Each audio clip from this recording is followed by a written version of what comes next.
Hi, Isaac. How you doing? Hello, Rabbi. So good to see you. How are you? I am doing wonderful. Thank you. So very exciting. We're in chapter 6. We're still in the charity or righteousness or almsgiving Mhm. section, and we're going to start with verse 2.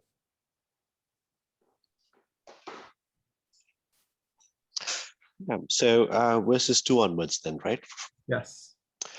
The Gospel according to Matthew, chapter 6, verses 2 onwards. Thus, when you give to the needy, sound no trumpet before you, as the hypocrites do in the synagogues and in the streets, that they may be praised by others. Truly, I say to you, they have received their reward. But when you give to the needy, do not let your left hand know what the right hand is doing, so that your giving may be in secret, and your Father who sees in secret will reward you. So much criticism of the Jews, Isaac, right? Oh, the Jews are doing this in synagogues. The Jews, when is it going to, do we have to just wait for Paul in order to get some criticism of non-Jews? So in this case, right, is he criticizing the Jews or is he criticizing the Pharisees? Because when he says that when he says hypocrites in synagogues, does he mean the common, average, everyday person, or does he mean the certain elites, who come there? So from what Because I understand, hypocrite is a Greek word for people who are actors in plays, and it means they're playing a part that's not really their essence. But already in the first century, hypocrite had our modern sensibility to it, namely that it was speaking about people who are feigning religiosity or feigning a belief. But I don't see any reason to believe that this is specific to Pharisees. I would say that this would apply equally to all Jews. And if any, I mean, I'd say all peoples, but when we think of the people who are going to synagogues, there's no reason to believe, or he actually says, the people who go to synagogues or in the streets. If anything, I would say this is specifically meant to be more ubiquitous and saying that people who give charity in general, they need to be a better person about it. But it does seem, when it says synagogue, hypocrites in synagogue and streets, it is directed to the Jewish people of the first century, which would have been his primary audience. audience and interaction. So I'm just more pointed out jokingly that there Mhm. just is going to be throughout this, there's going to be a lot of criticism about first century Judaism. Yeah, so I'm also intrigued. It sounds like the focus on these verses is primarily on financial wealth, right? So people can help in multiple forms. Like, let's say, if I helped you in a form with not necessarily involving finance, but in a different way, right? As in, uh, based on life in that time, if I did you a favor, um, but as long as that favor does not involve any monetary aspect to that, does not involve any finances, it sounds like that is outside the purview of this, or these verses are focused exclusively on So financial I, charity. I, I would not agree to that interpretation here. Because number one, chapter 6 has the three main sections of chapter 6 are about the three main ways to be like a religious folk, right? If you think about what would a good person who is a Christian today, aside from whatever metaphysical beliefs they have, what would it be? Oh, he gives charity. Oh, he prays. And oh, he fasts. Those are like the three classic religious folk things to do. You're a good Buddhist, you're probably doing that. You're a good Jew, you're doing that. You're a good Muslim, you're doing that, right? Like if anything, if I said today to a modern American culture, oh, he gives charity and he fasts and he prays, I would say number one, you say that's a Muslim. I think that's how Americans view Muslims more than any other religion. So I would say when we focus on the first verses of chapter 6, it's not focused on monetary. It's focused more on the hypocritical aspects of giving charity. I would argue when we went through on our last session, Maimonides' 8 levels of charity, and we Mhm. noticed that we know the top one was not only anonymous, the second top one was anonymous, and the top one was giving someone a livelihood. I would imagine if you help someone give someone a livelihood and you wore a big placard on your back saying, I gave this guy a livelihood, I'm the best guy, Jesus would rail against that guy equally. I think this is about anonymity versus expecting a physical audience and a build for your ego, as opposed to doing things either altruistically or specifically the word we haven't used in a while, lishma, for its own sake, because that is how one is to be a good person. Well, thank you for that. So is this more aspirational, or is it, or how much of this is even possible? I want to go back to your term, right? The Well, term I've you used. never used a trumpet when I give charity, though I thought about it many times. So for me, it's been very, very literal. I don't sound a trumpet when I give charity So personally. I'm surprised when you mentioned that. I think we all do, right? So in this day and age, it's We all probably do. it's probably not to do with money. It's probably not to do with financial wealth. I mean, if it's only financial wealth, then probably we're outside of this. But we all have different kinds of gifts. We all we're all gifted in different way. And part of how the world works is probably advocating for what a person does and doesn't do, and what role, again, all sorts of things. So if this is defined only with the context of fashion, well, I see your point. But if you're saying charity is a much broader term, and we're all gifted in certain ways, then I'm a bit, you know, Let's take this verse one piece at a time. So when you look at the opening line, so the opening line is, whenever you give alms, whenever you give charity, whenever you do merciful deeds, whenever you do any of these things, however you want to translate this, the basic assumption is that you ought to give charity. There's never a sense, Jesus has no problem trying to discontinue a religious action when he finds it counterintuitive to the religious protocols that he's trying to implement. So Jesus could have said, if you're going to give charity, and you're going to give charity in a way that publicizes yourself, that makes yourself look like a monarch or a king and really just puts you on a pedestal, don't do it. So he doesn't say that. I think for him to say don't fast, don't give charity, don't pray is so anathema to the very ideology that he's trying to carry out and trying to promulgate. That's not a possibility. We're starting, you're giving charity. Okay, you're giving charity for wrong reasons. Well, what is the punishment for giving charity for wrong reasons? All he says is in verse 2 at the end, they have received their reward, aka that there seems to be some heavenly reward or some other reward that Jesus imagines for the person in our lowly Shema, not for its own sake Christianity. And he's saying, you should know, when you self-aggrandize, you're already mirroring the definition of how you're getting your benefit. Your benefit is the ego boost on the pedestal as you stand on the dais, and there's no additional heavenly reward, which, independent of how you personally feel about heavenly reward. So I think that he's not trying to abrogate the actual tradition or prescription or commandment of charity giving. That is part and parcel of the religious experience. But he's saying there's a good way to do the religious experience and a bad way, which I'll be honest, this is somewhat different than the Beatitudes. Beatitudes, I felt, was a stripping away in a reductionist way to the very heart and core of what it means to kind of be not inundated and adulterated by other religious ideologies. It's saying every second you spent with religious people has led you astray. Over here, it's saying there is a way to be religious. It's charity, it's prayer, it's fasting, but there's a good and bad way to do it. Okay. Well, thank you for the background. So taking a step back, can we define charity as a human behavior which everyone does, or is charity the way this is defined it's unique to only folks who are religious? So one way to look at this: human beings, by definition, can be charitable.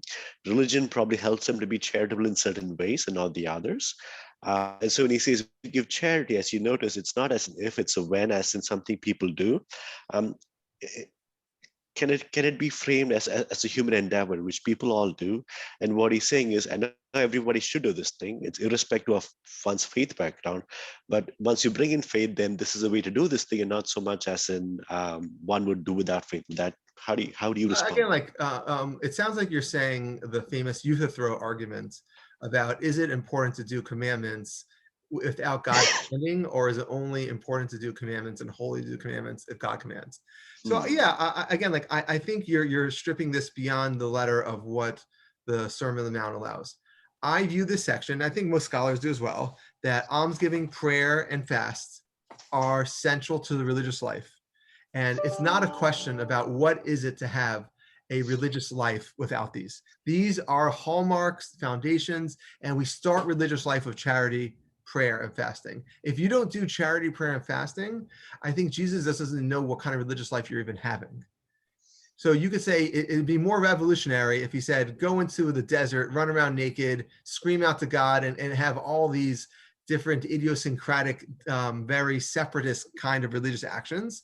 But again, Jesus, what we keep seeing over and over again, he goes to the ledge. He does everything to the ledge, but then he goes one step farther, which might maybe looks like he's falling over the ledge, but for him, this super ergative level is level. So over here, you could look at this very much in line with the antitheses.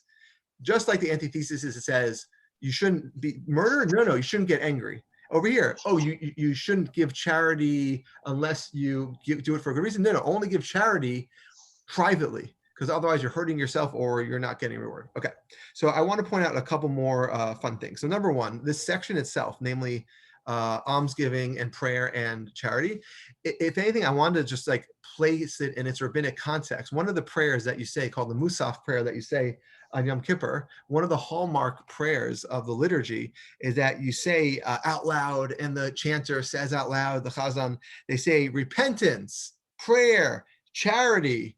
And on that day, you are already fasting because it is the Day of Atonement, Yom Kippur. Remove the evil decree.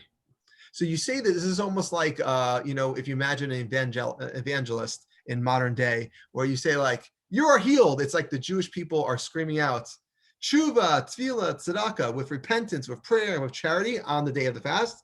Remove the evil decree. It's almost, it's a prayer that's also hoping, that's an expectation. I think the reason Jesus changes over here, again, to these three, is because these, from the context of first century Judaism, are viewed as the most basic for religious life. And it's interesting, if I asked you, I could tell you for Judaism today, but I want to hear for you. If I'd say, you're a good Presbyterian, or you're a good Lutheran, and you want to say, what is the hallmark of a good Christian, Presbyterian, or Anglican, whatever you want, a good life, would you be able to say three things that really separate or make it that that's the identity of that person, such that you would say, oh, there's a good Presbyterian. That's what you have to do.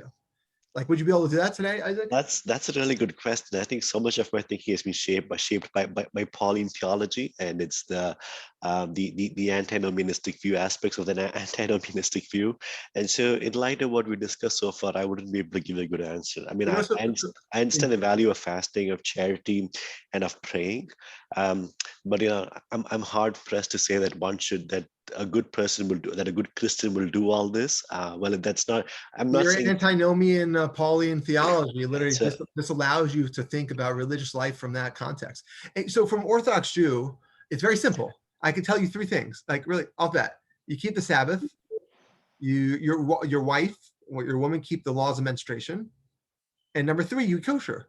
If you do those three things, you're accepted into any Orthodox community, no matter what else you do. You could literally be a guy sitting in jail for robbery and be like, okay, he's a religious Jew, but he robs. I think those three are generally the hallmarks. And if you don't keep one of those three, one of them is private, so you don't really know the menstruating thing as much. But if you openly say, I don't keep that, it'd be a problem. If you openly say, I don't keep kosher, you'd be like, oh, so you're not an Orthodox Jew. See, it's really easy to see the boundaries and the red lines over here. And again, that's how I view this. This is just like in the Musaf prayer on the Day of Atonement, Yom Kippur. These are the things you scream out. So too, Jesus, right after the antitheses, where he kind of lays out the super arrogative level of worship and action, he now lays out the foundations. And I think that's why we're talking over here. So, but he does still do a super arrogative level. And I think it's so funny that he does, do not sound a trumpet before you. So I don't think any Christians or New Testament readers or Jews at that time period believed there were trumpet blowers at that time period. So I think trumpet blowing is a parable for, yelling it, screaming out loud, the equivalent of taking a megaphone in today. But I wanted to, that's great as a first level. But I thought for you, Isaac, we would try to get like maybe a deeper level that I would just maybe frame trumpet blowing into two contexts for you to maybe see if that adds additional elements to the text. So trumpet blowing historically happens many, many times throughout Jewish history. It's usually trumpet blowing along with shofar blowing. You can't see my shofar right behind me. The big, our big shofar ram's horn. But generally it falls into one of two categories. And I thought this is really interesting. So one, at Mount Sinai, at the Theophany, you'll have some shofar blowing, some horn blowing, and it'll be in order to show that it is a moment of awe. a Hmm. moment of awesomeness, a moment of something that you need to perceive the metaphysical reality that is underlying the physical reality. The other reason you blow shofar is, for example, to announce the new moon, to announce the jubilee. It's a time of announcement. And I thought, yeah, would you like? So we have. Thank you for that historical context. I'm intrigued about Joshua, right? When Joshua and the people they circled the city of Jericho, Right. right? They So were. they were doing that. Why? Because they were trying to scare the bejesus out of, see what I did there, to scare people in that situation. And that was also, it was meant to almost not, it almost, it was like a really good example of a combination of the two, where they have the awe moment and you also have the inauguration moment. So I think that was just an example of the two kind of coming together. But if I asked you over here, like, I think the reason that trumpet is used as the parable, as a Mhm. homily for teaching the idea, it's because it's setting up this background of, how are you going to use a trumpet? Are you the person who's going to use a trumpet in order to show God on earth? That's one way. Or are you going to do the trumpet to show that it's just a new time? It's something that I want now to use it for myself. So I think trumpet has this bifurcated reality where it could be used for good or used for bad. So I think that it's almost like throwing the gauntlet down, aka throwing the trumpet down, and saying, how are you going to give charity? Are you going to be the person who blows the trumpet this moment, as opposed to blowing the trumpet at the right moment for God? So I think the trumpet is like a little bit deeper concept than just being used as a megaphone. Yeah, that's so. So it sounds like back in the day, at least in that time, and even now, the trumpet was and is an important instrument. It had its meaning of, of awe and of incoming new things. That's right. But like he could have said, don't use drums. Like it's like a person walking up the Right, right. And street. again, I'm trying to show why this is more than a megaphone. But even like this idea of the trumpet could be used to bring awe, or the trumpet could be used to bring initiate, self-aggrandizement. We also see that at the end of this verse, the same idea, where it says, they got the hypocrites so that they may be praised by others. So in a good Christian, where does praise belong? Praise is also the same exact thing as a trumpet. Praise could be used to bring awe, or praise can be used to bring self-aggrandizement. So the idea of praising itself is something that very much parallels trumpet, and that the trumpet kind of blows things out of proportion, literally. And so to praise, you could use it to minimize its importance by praising a person and showing that this person, who's the gifts that are given him are just he's using, which is the expectation of any normal society. Or you could use praise in the right way and not praise this person for the charity giving that he's given, which is a foundation of religion, but rather use praise to praise God. So I think this verse is set up in that way of, there's the good person and the bad person, and the good person uses this wrong way and the good person uses the right way. Yeah.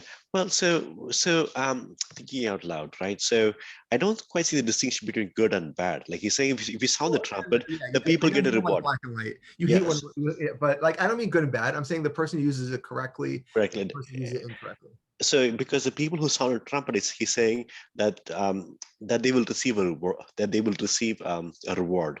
And what he's saying is, if you don't sound a trumpet, you probably have a different reward. Yeah, And so well, the reward of the we, people who blow, right, is that they get their own people praising them. They're tooting their own horn, as we'd say in English. mm, So the reward, again, like I understood this, they're not getting additional reward. The reward is that they got praise. They are getting what they want. They're giving charity mhm. in order to make sure people praise them and recognize. So their exact reward was what they hoped to get, but that reward is meaningless in Jesus' eyes. Mhm. Not a real Yeah, reward. yeah, and so in a way, right? So would this have been so what he's saying here as a different kind of word? Would this have been a new kind of thinking, or this he was just We building talked up about on this last session. There's on endless rabbinic sources at this yeah. time who give this perspective. And again, and I think this is a good way to differentiate between this and the antitheses. The antitheses are something that I think he went at a super ergative level, because those are topics like divorce that may not have, people wouldn't have expected a super ergative level. Over here, much like rabbinic Judaism, this is the basic. That when we talk about Maimonides' 8 levels in our last session, is that, yeah, you could give in this evil way and self-aggrandize, but that's not good. That's not a good way to do charity. So I think this and our conversation on prayer and our conversation that we're going to have on fasting, I think are very much in line with non-revolutionary kind of ideas. If anything, I think Jesus is more acting here like a preacher. If anything, a lot of people even see the word beware of practicing your piety in the last, or of your charity in the last verse, as as one of a prescriptive nature. So it sounds like you're saying he's not adding anything new to the conversation. Yeah, over here in this situation, I would say no. He's just framing it. And, well, I mean, here's a question I can ask you, and you could try to delineate where you think the reality is. When we speak about Martin Luther, and specifically him rejecting Catholic indulgences, which still exist today on a lesser level, what we see is that indulgences have one of two realities that it's unclear which one is happening. Is it that is it that the goal is that when you do a good action, is the goal, like you could say, yeah, get closer to Jesus and all that stuff, but is the goal to receive reward, or is the goal to get less punishment? Those are two sides of the coin. So when we look at Catholic indulgences, I think the idea was always that you have to receive less punishment, but not that you receive more reward. The problem is you did something wrong and you're trying to fix that. And indulgence is one of the ways to do that. So if you look at it that way, when someone gives charity and they're not doing it lishma, they're not doing it for its own good reasons, they're doing it because they want to get some benefit out of it, is that a worthless action? So much so that even when if you look at the history of Catholic indulgences, you'll see that there always had to be a prayer accompaniment. There always had to be in physical action. There's never a sense that if you just gave $100 to the Catholic Church without doing anything else, no one believes that work. There's always this idea that there has to be charity giving, which is what indulgences are practically, along with repentance, along with a prayer, along with forgiveness from a conversation with the Father. So I think that when we look at charity over here, we have to look at it also in that context, that people want to give charity maybe to be good people, but they also want it to lessen the hellfires. So I think that we have to kind of understand that this is one of the natural proclivities and inclinations of people to have this kind of attitude towards charity giving, either to receive reward, which Jesus is kind of undercutting, that you might think you're going to receive reward in heaven, but you're not. But he doesn't really speak about the indulgence perspective of you'll be lessening the hellfires, because he doesn't seem, at least in this section, very focused on that, because that idea is inherently lo lishma, not for its own sake, and Jesus is very focused on lishma for its own sake. So it sounds like this passage this sows the seeds for antinomianism, because the work they do is not so much for he's undercutting reward. It's not about punishment, or in a sense, it's sowing the seeds for some of the Pauline theology of antinomianism. Why? Why?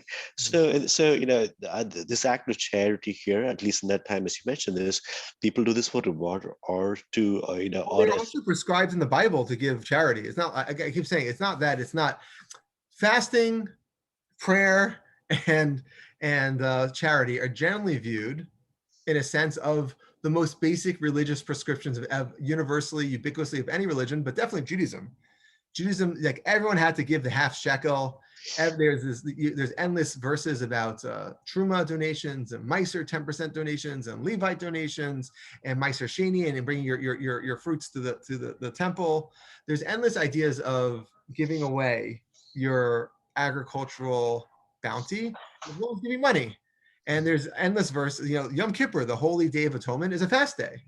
So again, like I don't think these things would have been out of sync with their lives. So I don't view this in any way as a groundwork for antinomianism. If anything, it's just saying when you live your prescriptive and proscriptive life, I want you to be able to frame it in this way. And this is why I think it falls antitheses, because we're still framing. We're still saying, in the last time it said, don't murder, and don't even get angry. Here it's saying, when you give, understand that there's a right and wrong way to do that. Again, not revolutionary, not out of context, but important to be said.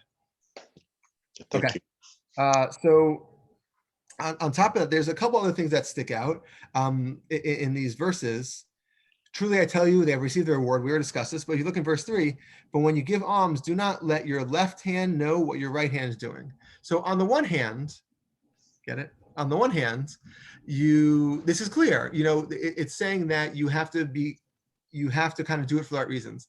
On the other hand, you and I know that this idea of right hand shows up not only in Matthew 22:44, not only in Psalms throughout, not only did God take out the Israelites with extended right hand, but I think we'd be remiss if we didn't try to understand at a very minimal what it means, the fact that it says right hand, left hand. I think whenever Jesus or any Jew or any preacher says the word right hand or left hand, you immediately have to like pop your ears up and say, well, what do we mean by right hand? So, right hand historically, Jesus sits on the Messiah, and Jesus from Psalms 110 sit on the right side of God. It's always the sense of a sense of omnipotence. It's a sense of that the law was given from God's right hand. So if you think of it that way, this historical context or this biblical context, when it says, do not let your left hand know what your right hand is doing, the right hand is the correct hand. In English, that's what it means, right? The right hand, the correct hand. It's the one who's acting out the will of God. You also have almost this concept that if your right hand is acting purposefully, don't let your left hand, the one who's not omnipotent, the one who doesn't sit at the side of God, the one who probably represents, I don't want to say idolatry, but like the negative aspects, don't let that left hand interfere with what the right hand is properly carrying out. The left hand, I think in this context, will be the one who wants to sound the trumpet. The left hand will be the one who wants the praise. The right hand is the one who's going to act with like God's hand, the will of God. So I think it's not only the literal sense, don't let your left hand know what your right hand is doing, but it's also make sure that your right hand is the one who's making decisions from your God perspective, from the omnipotent perspective. Okay. So it sounds like he's saying, right, we have the choice to do both, as in either go the left hand or the right hand, as in, or go in different ways. And you're saying, use a God perspective to make this decision, knowing that one can do it, like that one has a choice to do both. Yeah, I'm just trying to. Yeah, I mean, sounds a little like when I hear it out loud, it sounds a little maybe too creative, but I think we'd be remiss if we didn't analyze the concept of right hand whenever it appears. Okay, and I'm not sure if you read the fourth verse, but just in case, that your alms may be done in secret, and your Father who sees in secret will reward you. So much to unpack here. What is this? Your Father will reward you. I'm still a bit surprised by that. I would love to hear your thoughts on that. I mean, what's so funny? I feel like what you're saying is it sounds out of sync with the first three verses. The whole first three verses were that you're going to do it in secret so that you understand that the reward doesn't matter. And then the last verse comes, like the extra editor comes and says, you know what? There's another kind of reward. And again, I think you have to kind of accept this. I know you didn't like the idea of reward and punishment in a classic sense earlier, but over here, I think that there's two different kinds of reward. There's the reward in this world. There's rain, there's babies, there's wealth, there's prestige, there's honor. All the things that Jesus thinks is trash.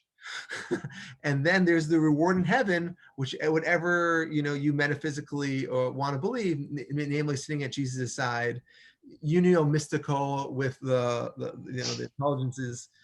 It's unclear what it means, but it means that there's this idea of heaven, or there's the idea of the afterlife, or some bounty in the next world, and you're going to receive it. So could it also be that one can be rewarded by a Father in heaven in this life, or does it, like what you're saying, and you'll be rewarded? There's nothing wrong with that. There's nothing wrong with, again, like what would be a reward in this life? It sounds like a physical reward. It sounds like the physical reward that one can reap. Jesus seems to think are trash. Yeah, so I find it hard to believe that Jesus is saying you'll get rewarded in this life. Okay, the gift of life, the gift of peace, the gift of joy. Like, aren't these all in a sense that could they not be defined as a reward? Like, one cannot earn peace of mind. Like you're making like the atheist cliche reward. Reward is what, like, who is happy, who sees happiness in the world, and therefore I'm happy, that's my reward. So I think that's what atheists say, or people who kind of want to deny any form of reward. They try to see reward in a thing that's not really rewarded. So when anything that you just said, namely joy or a baby smile or whatever that stuff is, another person will say it's a horror. So I think a reward that isn't like, this is something that I think I wonder sometimes. A reward that's not perceived as a reward, is that a reward? If you say, I'm going to give you a bucket of gold, but I'm in the desert and I have no water and I'm going to die. That's not a reward, that bucket of gold. That's a stupidity, a punishment, an ironic twist, but it's not a reward. So I think, in my humble opinion, and this is something I think when you think about God, I speak to people sometimes that, do you have a bilateral relationship with God? It's a very simple question, right? I have a bilateral relationship with you. You put stuff into relationship, and I put stuff into relationship. I have a bilateral relationship with my wife. So God, all the things that he puts in can either be ascribed by scientists to evolution and or Big Bang and or this, but at a certain point, it's hard to perceive that God puts stuff into the bucket that can't be ascribed to someone else. So on the one hand, you can ascribe it to God all you want, but if it's not completely obvious, if you have a father who's taking care of you secretly and funding you, you definitely can appreciate that. But if you don't know that or you don't see it, you don't actually have a relationship with that person. You have a unilateral relationship. You have a relationship that you're putting in, that person's putting in secret. So I think that when you see these things, like, is it a reward in this life? It's a good question. Yeah. So on the topic, right? I think what 2020 has started, what was 2020 has showed us is there are so many things beyond our control, or at least is one of the big highlights where the concept of control, like we put in something, we get something, we put it, and though in a sense, yes, then we put in time and effort and things to do what we want to do, but do we really have control? Do we really have the kind of linear relationship between the time and effort we put and things we get, given the complexity of life? I feel like this is how much we don't know about this world. This is Yeah, how much we don't know about I feel how like life. you're making like a psychological point. Okay. I needed 2020. I didn't need 2120 to teach me that. Yeah, I no, kind of, I I was feel using that. this I was using this that as an example to kind of to highlight that aspect. line, this verse 4, in my opinion, I'm gonna try to just articulate what you said. I feel verse 4 is so out of sync with what was said in verse 1, 2, 3 that I would assume it is an interpolation. That is, not to be a Bible critic, but it feels so out of sync.